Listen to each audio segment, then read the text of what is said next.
Hi, I'm Jason Wilcox, Special Counsel in the International Trade Group at Baker Botts, with our latest installment on important regulatory and legislative events in the first 100 days of the Biden administration.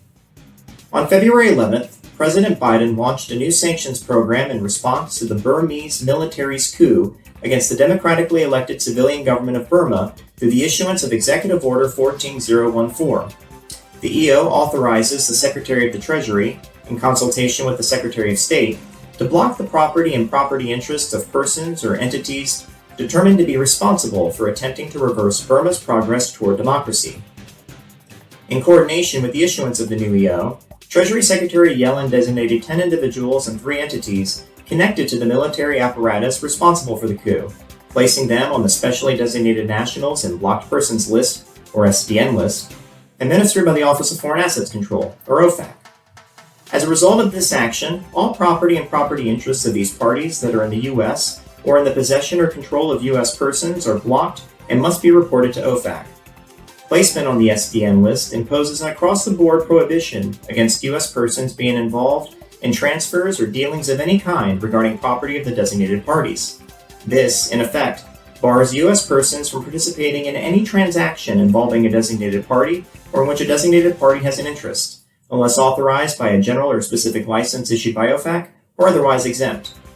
These prohibitions also apply to any entity in which a designated party or parties directly or indirectly own a 50% or greater interest, either individually or in the aggregate.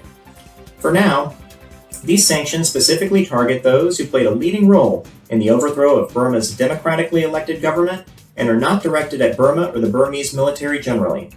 However, in announcing the measures, Secretary Yellen stressed that the U.S. is prepared to take additional action should Burma's military not change course.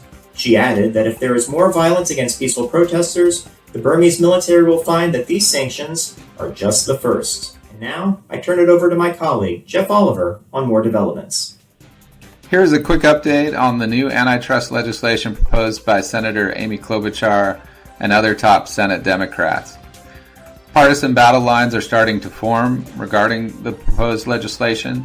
In a February 16th statement, Senator Mike Lee, the ranking Republican member of the Antitrust Subcommittee, released a statement saying that Congress should not radically alter our antitrust enforcement regime. Senator Lee noted that the Senate is split essentially 50-50, therefore any antitrust reforms will need to be bipartisan. However, Senator Lee's statement also echoed many of Senator Klobuchar's concerns about the rapid growth of big tech companies. Finally, this week we note that President Biden has yet to appoint permanent antitrust leadership at the FTC and DOJ. This is important at the FTC, where the agency currently has 4 of its 5 commissioners, 2 Republicans and 2 Democrats.